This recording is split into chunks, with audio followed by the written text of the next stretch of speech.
la novedad es esto de que la derecha anticorreísta, por primera vez llega con un candidato fuerte. Noboa. Que es Noboa, por supuesto. Con la salida de la base de Manta, no solo que no se disparó, no se disparó la violencia en el Ecuador, disminuyó significativamente. Todas las estadísticas internacionales nos muestran que cuando se va Correa, el Ecuador es el segundo país más seguro de América Latina.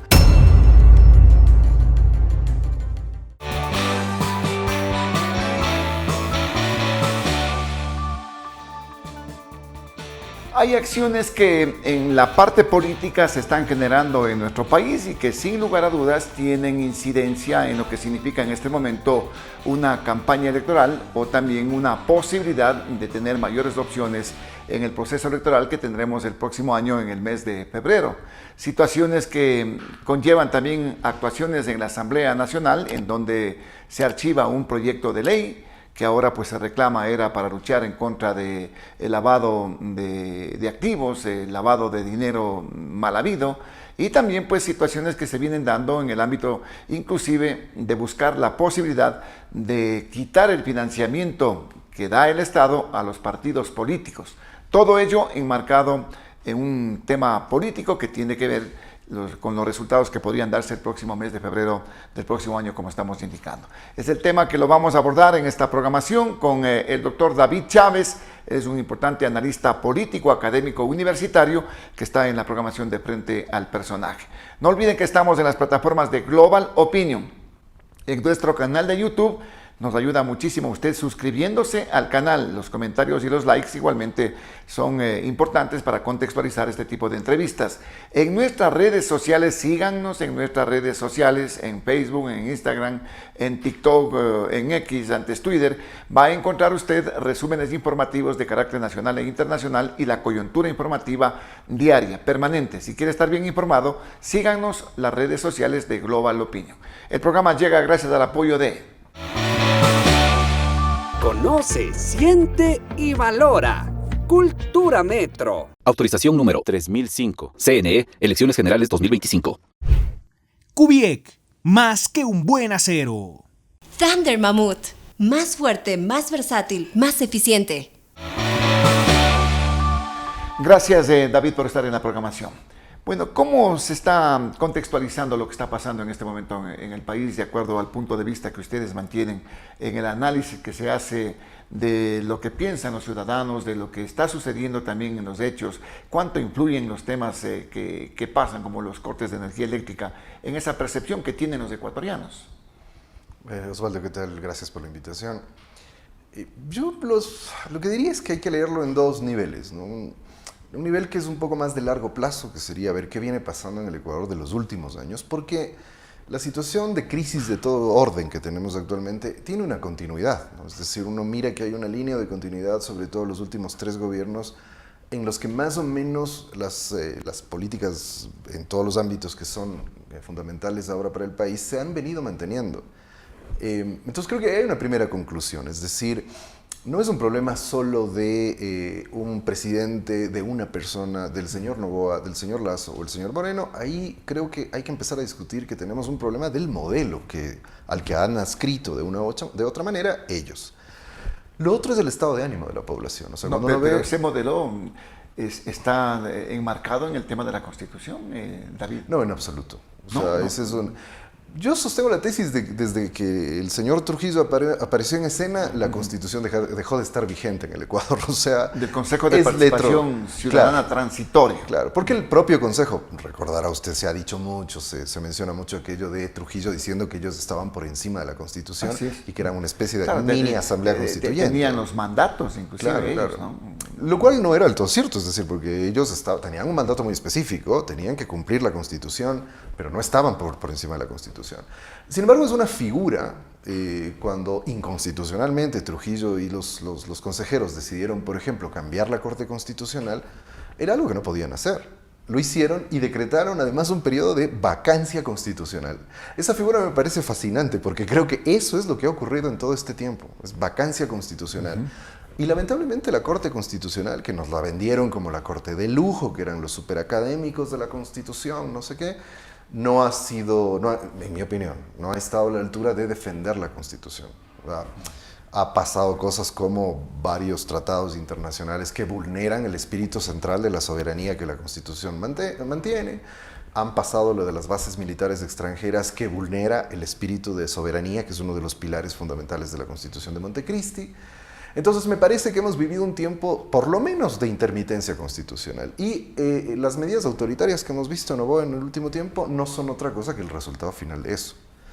Ahora, decía, el otro nivel es el estado de ánimo de la población, y ahí eso es preocupante porque se ve que hay un estado de ánimo cada vez más a la baja en la sociedad ecuatoriana. Las mediciones muestran eso. Hay más pesimismo, hay situaciones que al ciudadano como que lo ponen en un ambiente de que no estamos mejor, de que vamos a empeorar en el sentido de la economía, de la política inclusive. Exactamente, cuando uno ve las mediciones de las distintas encuestadoras que han presentado mediciones recientemente, que a veces no le prestamos mucha atención a eso, ¿no? Porque vamos directo a ver los datos electorales, ¿por quién van a votar? ¿Quién tiene más chance de llegar a la presidencia? Pero siempre es importante mirar, porque ese trabajo que hacen las encuestadoras es bastante bueno para darnos una medida de cuál es el estado de ánimo que hay en la población, y evidentemente se ve un incremento del desánimo, sobre todo esta perspectiva de que no hay futuro.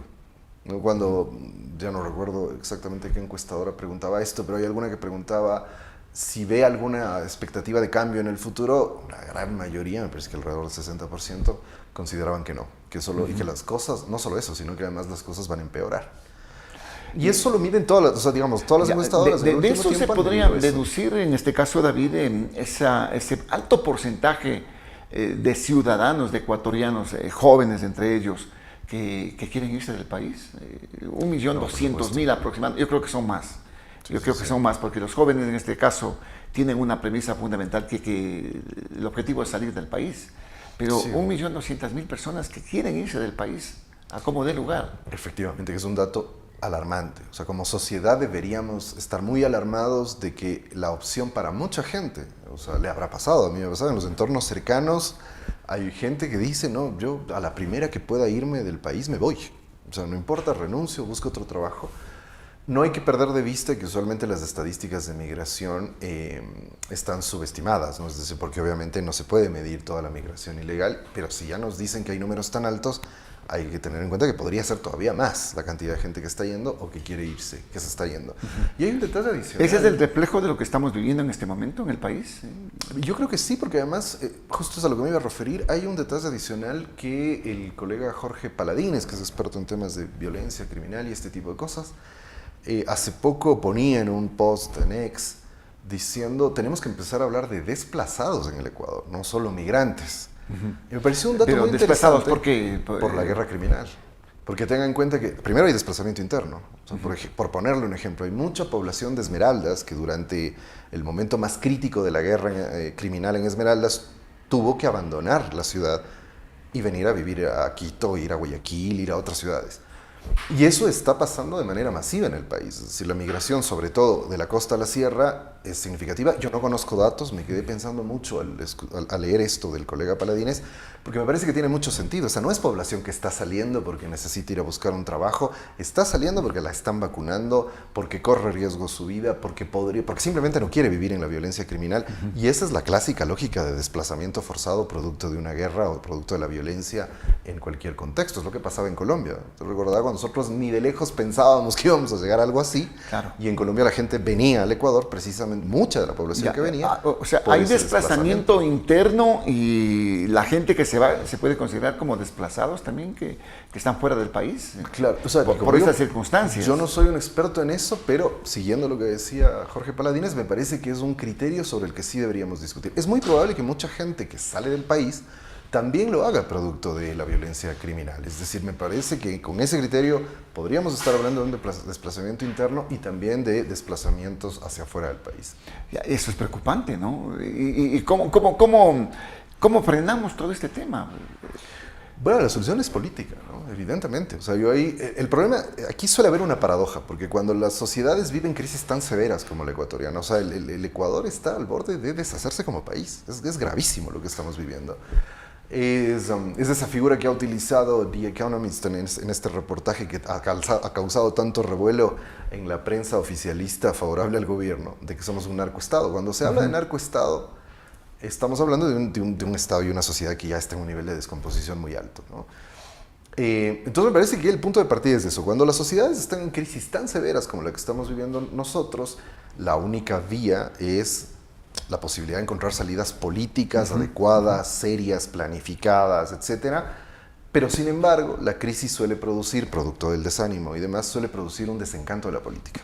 Y ahí se produce esta paradoja. La gente no cree en la política, claro, pero hay que buscar salidas políticas. Pero igual, en este momento, la clase política ha sido la más priorizada, a la que no se le cree absolutamente nada. Pero esto del narcoestado, ¿por qué se posiciona este tema del narcoestado a nivel de, por ejemplo, del conocimiento de otros sectores que no son precisamente las clases más bajas, David? Claro, me parece que, a ver, primero, en el campo académico, igual, como insisto, yo no soy experto en estos temas de seguridad y demás, al ver el revuelo que esto causó, claro, luego de leer el reportaje de Economist. Imagínense que una revista de esta naturaleza, de Economics, claro, nos diga que somos un narcoestado. Claro, lo que pasa es que, como decía, indagando un poco cómo se discute el tema del narcoestado en la academia, he podido darme cuenta que los expertos en este tema hablan de que, o dicen que la noción de narcoestado es muy problemática porque es medio todo y nada y que es más producto siempre del uso del periodismo, de la política, y que no es en realidad un concepto que ayuda a entender cuando un Estado adquiere ciertas características. Puede ser muy difuso, es algo así. Lo que los académicos expertos en esto dicen es que es muy difuso y que puede reducir la complejidad de estados como este artículo está exagerando, entonces. No, o sea, me parece que en su contexto, en lo que está lo que señalando. ocurre es que al ser una palabra tan difusa, decir narcoestado puede ser como hay cierto control de las mafias respecto al Estado o hay un control total, es decir, no hay una definición precisa. Pero me parece que el debate no es la definición que utiliza The Economist. Quizá por cuestiones periodísticas utilizan esto como para prender las alertas sobre lo grave de la situación del país.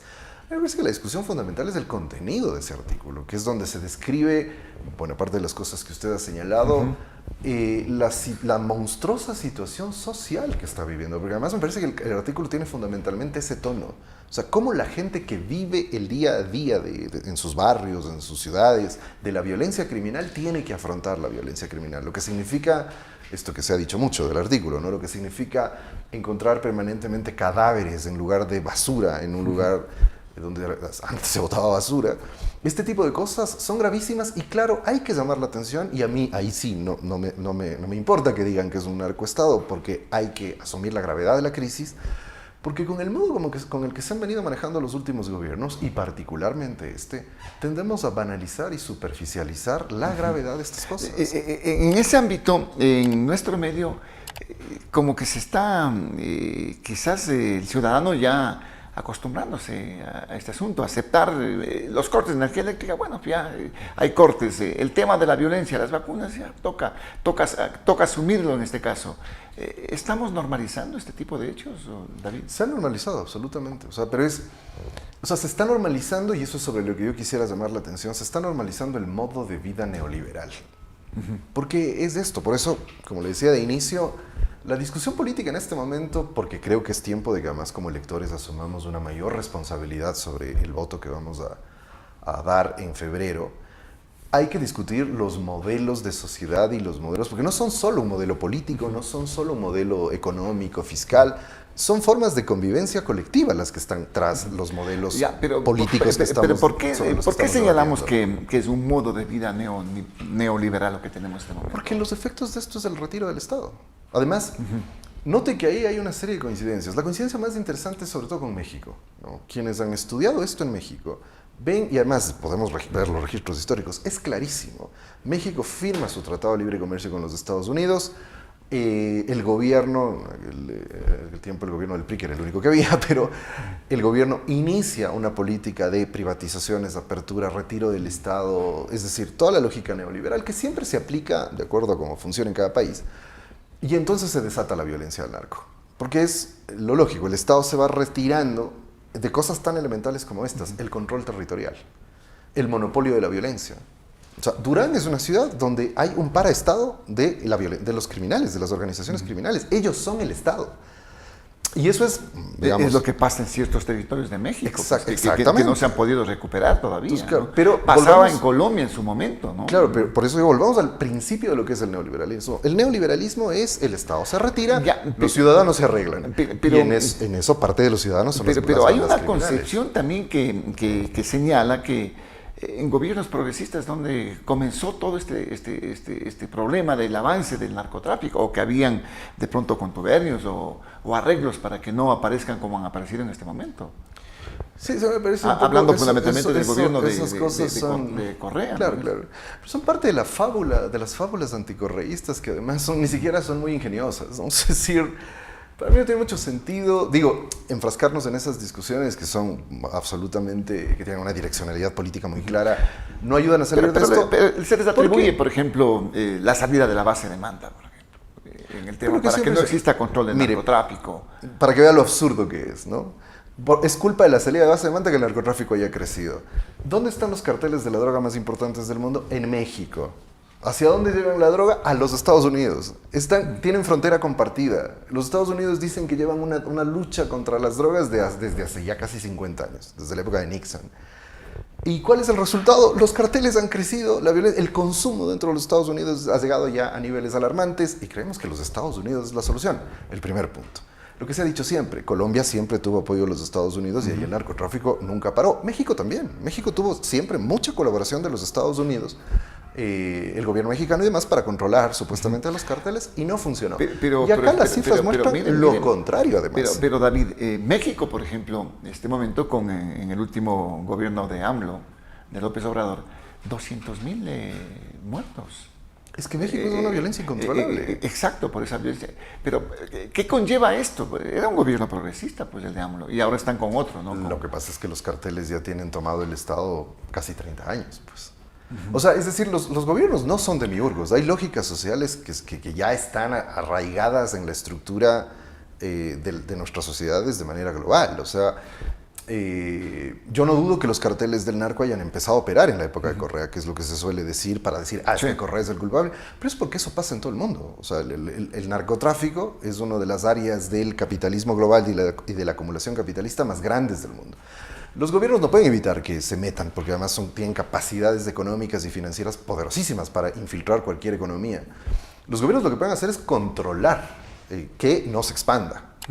Entonces, lo que tuvimos en aquellos años es que si empezaron a funcionar los carteles del narcotráfico ahí, algunos indicios nos hacen pensar que sí, pero en ese gobierno controlaron a las bandas criminales. O sea, es sencillo, digamos, es que a mí me resulta extraño, Osvaldo, es increíble que tengamos que debatir esto. O sea, en esos años, ¿dónde estaban los cabecillas de los cárteles criminales? En la cárcel. ¿Recuerda usted que se intentaron fugar todos de la Roca? Sí. Se fugaron como 20 y les atraparon creo que a las 24 horas.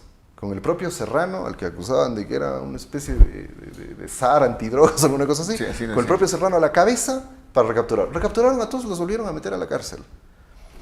Y los niveles de violencia, más allá de algún colega académico charlatán que sale a decir que se han ocultado muertos y no sé qué barbaridades, las estadísticas muestran que con la salida de la base de Manta no solo que no se disparó, no se disparó la violencia en el Ecuador, disminuyó significativamente. Todas las estadísticas internacionales nos muestran que cuando se va a Correa, el Ecuador es el segundo país más seguro de América Latina. Y no son las estadísticas, sino hay que hacer un ejercicio de memoria. Ese era un tiempo en donde uno podía salir tranquilamente a la calle, viajar tranquilamente a la costa. Pero y esto no pasaba. el posicionamiento que se da es ese, ¿no? En ese aspecto. Quizás esa es la incidencia de los gobiernos neoliberales, como usted está manifestando, cuando se aleja el Estado fundamentalmente de sectores que se han olvidado el Estado y que son propicios, digamos, del caldo de cultivo para nuestros jóvenes, para que se vinculen a los grupos delincuenciales, ¿no? Lamentablemente. E inclusive, ¿Usted le ve que esto puede pasar en el país? Una especie de lo que pasa en México, de lo que está pasando, de lo que pasaba en Colombia igualmente. O sea, ya estamos en eso. Justo quería señalarle que el problema de lo que ha pasado en estos años en el país es que el Estado ya no está en condiciones no solo de garantizar educación, salud, que eso ya sería mucho pedir. No está en condiciones Eso de es lo que dice garantizar seguridad. la Constitución, pues no. Por supuesto, pero note El que Estado garantiza salud, educación y seguridad. Es por eso que le decía ya la Constitución acá, es un papel, es una letra muerta. Porque tenemos un Estado de facto, en los hechos, tenemos un Estado que no nos puede garantizar ni seguridad. O sea, si hay un elemento que es fundante de los estados modernos, así, el básico, el elemento más elemental de un estado moderno, es que el Estado ejerce el monopolio legítimo de la violencia. Por tanto, el Estado se encarga de la seguridad. En el Ecuador ya no nos pueden dar ni seguridad. Entonces, pedirles lo otro es muy difícil. ¿Qué tan grave es la situación? Yo creo que es muy grave. Es decir, a mí me parece que el nivel de control que el crimen organizado ha llegado a tener del Estado, del territorio, de los flujos económicos, es muy alto. Se ve la penetración, pues supuesto. mucho se habla de que se lava mucho dinero acá en el país, sí, en el sistema financiero fundamentalmente. Y usted sabe, miles de millones ¿usted sabe de dólares. en qué cargamentos llega la droga a Europa, que es a donde principalmente, claro, entiendo, distribuimos la droga? En cajas de banano. ¿Tenemos algún bananero investigado al menos? Porque no creo que no sepan lo que está pasando. Es decir, ahí hay unas cuestiones muy oscuras y raras de lo que está ocurriendo en la política nacional que hacen pensar que no se está haciendo suficiente, digámoslo así. Pero más allá de todo, es decir, inclusive si hubiese voluntad, y eso creo que es algo que también debemos tener claro todos los ciudadanas y ciudadanos, inclusive si hubiese voluntad de los gobiernos, no importa el signo ideológico que tengan, empezar a resolver los graves problemas que nos han dejado estos últimos gobiernos de derechas es un camino muy difícil y muy duro. Ahora, en ese ámbito, en esta contienda electoral, ¿qué perspectivas se tienen? Aparentemente, con las encuestas que han aparecido, ¿no?, en este momento, porque se demoraron algún tiempo en aparecer, ¿se estaría polarizando el panorama político? David, o sea, no creo que se estaría polarizando. Entre el candidato presidente y la candidata González del correísmo.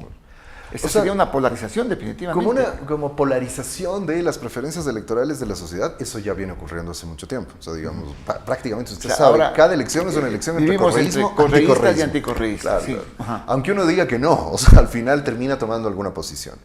Y eso, en principio, no es malo, digamos. Yo siempre he dicho, el problema es que ese conflicto se ha saldado en términos no democráticos por el lado del anticorreísmo, y eso es un problema.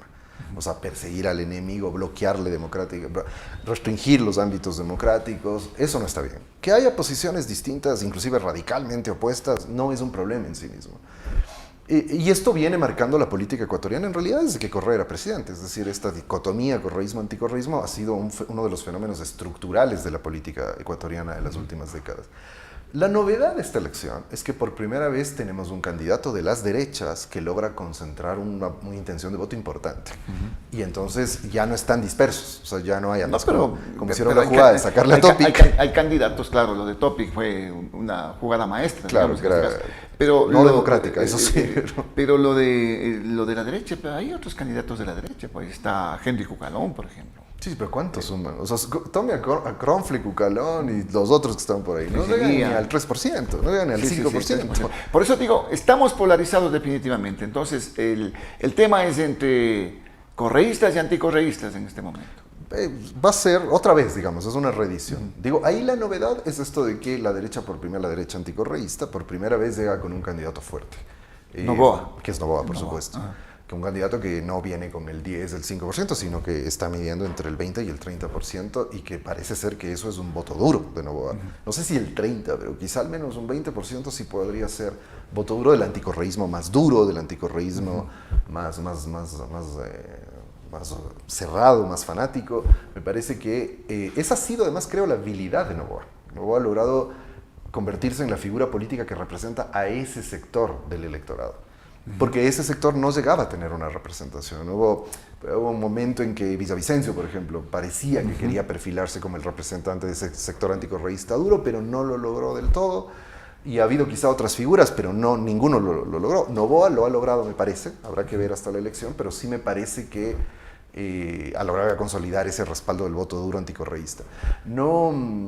Creo que está estancado. Lo que muestran las encuestas es que ¿sí? tuvo una baja importante. Parece que los apagones le afectaron mucho. O sea, pero en otras encuestas como que esa baja no ha sido muy significativa.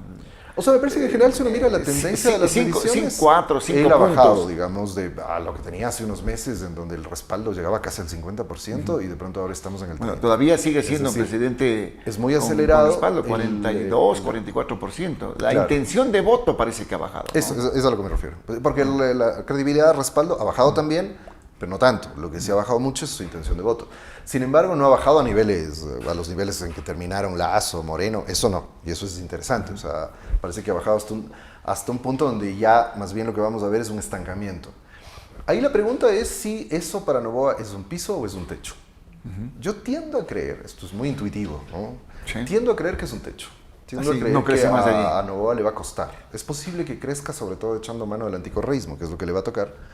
Pero al menos en primera vuelta creo que le va a costar. Si pasa a segunda, pasará lo de siempre, ¿no? En segunda todo el anticorreísmo nacional se alineará con Noboa nuevamente e intentarán derrotar al correísmo. Y tendremos cerrando a filas Noboa ahí. nuevamente de presidente, entonces. Habría que ver. Ahí yo tengo todavía mis dudas, porque creo que ese golpe del mal manejo de Noboa de todo este año de gobierno podría estar provocando un desplazamiento de votos hacia el correísmo, pero si eso está ocurriendo siempre en una franja muy chiquita. O sea, si vamos a una segunda vuelta y si los candidatos son Luisa González y Noboa, seguramente tendremos un resultado ¿Hasta cerrado. qué punto la candidata Luisa González puede tener esa opción, tomando en cuenta que ya va a pasar casi lo mismo de lo que se puede evidenciar en este momento, de romper ese techo al que puede llegar el correísmo? A mí me parece que las Dicen que es un mediciones- techo de concreto ese asunto. ¿Sabe que yo tengo la impresión de que el de Noboa ahora es más rígido, ¿no? Más duro. Me parece que el de Luisa González está logrando, digamos, si uno mira las mediciones últimas, igual eso podría variar. Y además la elección anterior, es decir, yo haría un contraste con la elección anterior y lo actual. Lo que uno ve es que Luisa González le suma votos al correísmo. O sea, Luisa González Ya. ha logrado sumar más votos que el techo No, histórico. de no alrededor es del el arrastre 30%. del expresidente Correa, en todo caso. Claro, no es solo, digamos. Y el voto obviamente, duro del correísmo. Siempre está el arrastre de Correa, siempre está ¿Pero ese en qué voto duro. porcentajes ha estado ese voto duro del correísmo? Yo creo que es entre 25 y 30 si uno mira Sí. las elecciones últimas. ¿No? Ahora, el momento más difícil, que es quizá el mejor Luis referente está en la- con cuánto en este momento? Depende, Comunicalista le está dando el 30 mismo, y ya no va a 30, digamos, 20 y Empate- algo. empate técnico, Hablan de un dicen, empate ¿no? técnico. Y Estrategias y Negocios, que son las más recientes, ¿no? Las dos son las más recientes encuestas, habla de una diferencia entre 39 y 31, que sería ya más... O sea, se significativa. despegó Luisa, digamos. Según Estrategias y según Negocios, ya Estrategias la y Negocios. brecha habría crecido. Oye, estaría en 40%. Pues, Estaría casi en 40%. ¿Qué avisora usted? ¿Podría ganar en primera vuelta Luisa? O sea, recuerde usted que en la elección pasada, y ahí es donde yo digo, Luisa González logra sumarle al correísmo más allá del voto duro. En la elección pasada, igual, previo a lo que ocurrió con Villavicencio, Luisa González estaba ya rondando el 40%, según la misma encuestadora que ahora dice que hay un empate técnico. Y cuando ocurre esa debacle nacional que fue el asesinato de Villavicencio, el apoyo a la Revolución Ciudadana se desploma Claro, por el uso político que hicieron de eso. le inducen a que ellos fueron... Claro, el uso desde político ahí que fue se el tema hizo del de una asesinato. cosa tan grave fue realmente lamentable. Pero se vergonzoso. recupera, ¿no? Para entrar a la segunda vuelta. Claro, recuperan, pero un golpe tan duro a 2 semanas de la elección, o sea, ningún estratega Ahora, en el mundo ahora va a usted lograr dice hacer recuperar la votación. 39% con Luis, digamos la encuesta que... Sí, Estrategias y Negocios. Estrategias y negocios, 39%, 31% con una tendencia que de crecimiento de Luisa. O sea, lo que se ve cuando uno ve el histórico de esa encuesta, lo que se ve es un estancamiento de Noboa en alrededor de ese 30-31%. Y primero un declive, ¿no? Una cierta caída. desmejora, y de ahí en los 2 últimos meses, los últimos 2 o 3 meses, mantiene. un estancamiento. Y en cambio en Luisa González se ve un crecimiento que no es así por saltos, ¿no? Pero sí un crecimiento sostenido. Sí. Y si hay una regla de oro que lo suelen decir la gente que hace encuestas electorales y demás, para leer encuestas electorales, es ver cuáles son las tendencias en el tiempo, ¿no? Quién crece, quién decrece, quién se estanca. Y usualmente quien tiene más hay opciones... que ver el tracking, pues. Claro, ¿no? hay que ver el temporal. Y usualmente quien presenta siempre mejores opciones electorales en esa lógica es quien va manteniendo un crecimiento sostenido. Le pongo un ejemplo, cuando en la elección Arauz-Lasso, uno veía ya en el último mes un Arauz que ya no crecía. O sea, se quedó ahí con el voto, casi 48 que tenía, y no crecía, y hasta un mes antes, un mes y medio antes, no recuerdo exactamente, Arauz seguía sobre Guillermo Lasso. Pero ¿qué es lo que ya se veía en las encuestas en ese tiempo? Que Guillermo Lasso iba creciendo, así 2 puntos, pero él crecía. Y Arauz estaba estancado. Al final de cuentas, en las últimas semanas, Lasso logró sobrepasarle y terminó ganándole la elección. Si eso funciona así, obviamente no todo es una regla de oro absoluta, ¿no? Claro. Podría variar, pero si no hay ningún factor extraño que altere el contexto electoral, ¿Cómo y si qué? se está ¿Cómo qué, por ejemplo? comportando así el electorado, podría decirse que Luisa González va a seguir creciendo y quizá a Noboa le cueste un poco más crecer. ¿Podría haber ese margen de 10 puntos? O sea, sobre todo si pensamos en una ganancia en primera vuelta. Claro, si tomamos que los datos de estrategias de negocios son los que más se aproximen a la realidad, porque la otra versión sería la de Comunicaliza. Están en un empate técnico, pero igual, si uno mira la encuesta de Comunicaliza, en lo que coinciden ambas es en que Luisa González viene creciendo. Sí. Recuerde que para Comunicaliza, Daniel Noboa estaba por encima de Luisa González hasta hace 2 meses. De ahí dejaron de sacar encuestas por obvias razones y la que acaban de sacar ahora ya nos muestra que hubo un viraje. Entonces, ¿eso qué significa? Noboa está más o menos estancado en ese alrededor del 28% que tiene y Luisa González en cambio ha crecido. No mucho, pero ha crecido sosteniblemente. Ahora, claro que la situación todavía falta, pues no. Claro. Estamos a 60 una días. Semana puede pasar cualquier cosa, ¿no es cierto? Estamos a 2 meses prácticamente de las elecciones. Cualquier cosa puede suceder como usted está indicando. Pero en ese aspecto, ¿podría darse que exista una tercera vía de pronto con el resto de candidatos? Eso ya es imposible. Muy difícil ahora. Ahora lo veo muy difícil. Porque primero, en las elecciones últimas eso no ha habido. O sea, lo que ha habido es versiones del anticorreísmo que se han disputado la representación política del anticorreísmo. Desde distintos lados, o sea, desde posiciones inclusive un poco más de izquierdas, como cuando estuvo Yacu Pérez, por ejemplo, hasta las posiciones más duras de derecha. Pero en la elección pasada, la elección se convirtió casi en una primaria de las derechas. O sea, es decir, a ver quién de la derecha iba para disputar contra el correísmo. Entonces, nunca ha habido realmente una tercera vía. O sea, porque además es difícil. O sea, ¿qué quiere decir una tercera vía? Es como complicado entender eso. Una tercera opción, alternativa. Pero es difícil. O sea, creo que la opción nuestra ha sido correísmo, anticorreísmo. De hecho, cada vez noté que cuando Lazo, ¿qué era Lazo en segunda vuelta? La alternativa diferente, la que estaba más allá de la polarización, decían, ¿no? Con los zapatitos rojos. Y de nuevo dijeron exactamente lo mismo. Yo por eso decía, ¿qué realidad están viendo mis colegas analistas? Porque yo lo que veo es un candidato que le está dando, con Lazo y con Noboa, que le está dando al anticorreísmo una cara amable, que no parezca una cara tan violenta, tan autoritaria, sino que es como, esta es la esperanza, los autoritarios son los correístas. Pero la clave del lenguaje político era, somos la alternativa frente, recuerde siempre, el país o la mafia, el país o la corrupción, es decir, siempre la lógica correísmo-anticorreísmo. Eso es un hecho cierto de la política que va a ser muy difícil de romper en mucho tiempo. Claro. Entonces me parece que si no era probable antes, donde la representación del anticorreísmo era diversa, plural, y había posibilidades de que aparezca alguna tercera vía, digámoslo así, ahora que se está condensando la representación del anticorreísmo en torno a Noboa, me parece más difícil, mucho más difícil.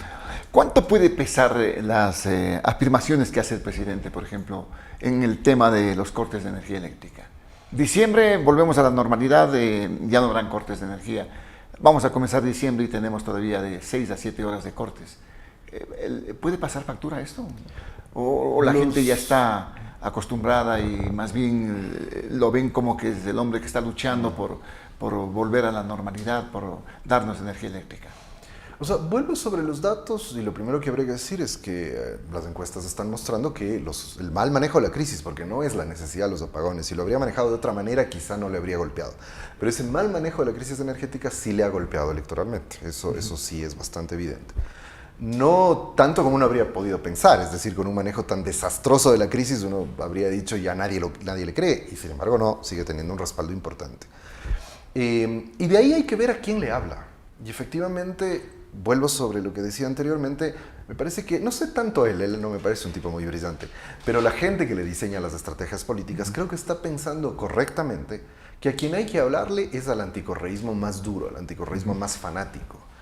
Porque lo que ese anticorreísmo quiere ver es enfrentamiento con el correísmo.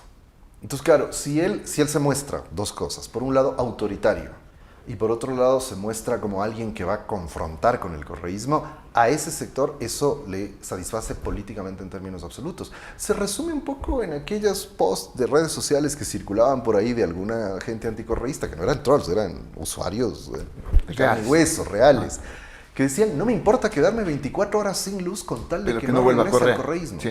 Y por otro lado había uno que decía...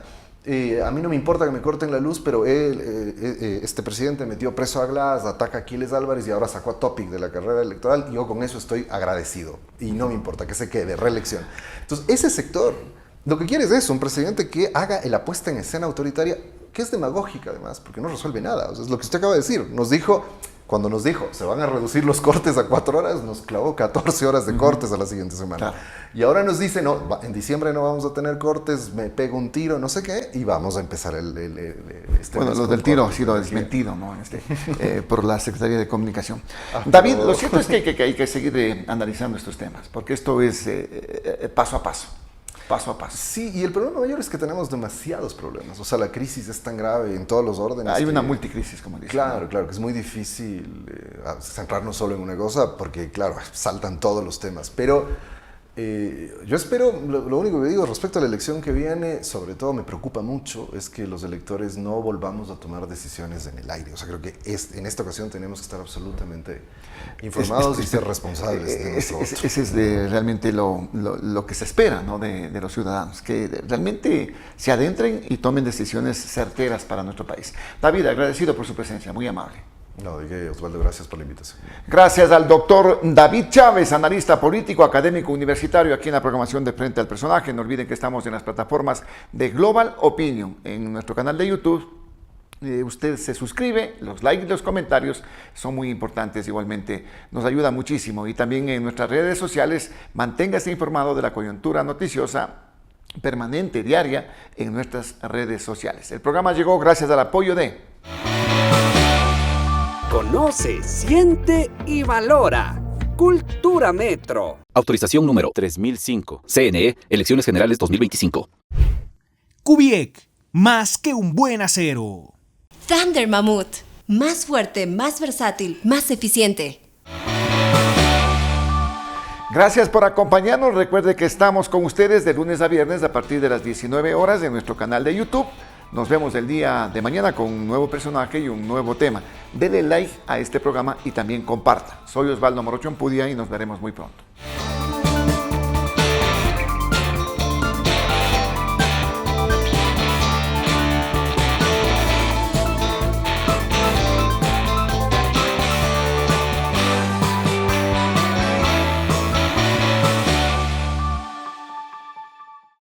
Evita filas y ahorra tiempo utilizando nuestras máquinas ATM.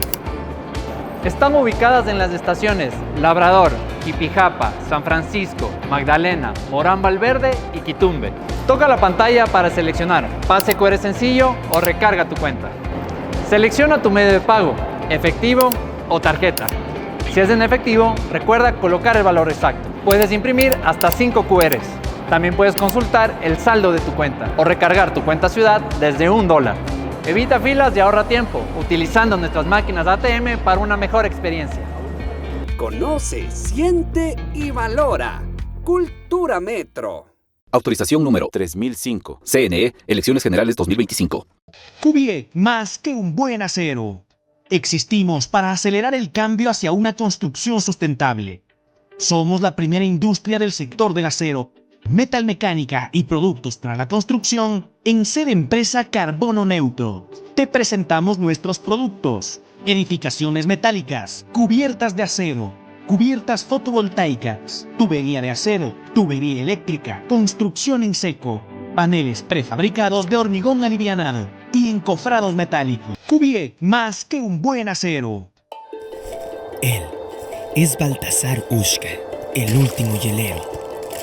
Esta es la Thunder Mammoth M2, el primer motocarro de carga.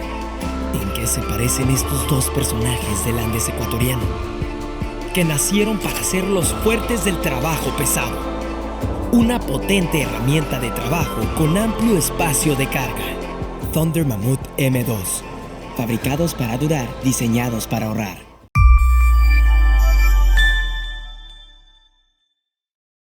Los criterios de nuestros invitados no representan la opinión de este medio de comunicación.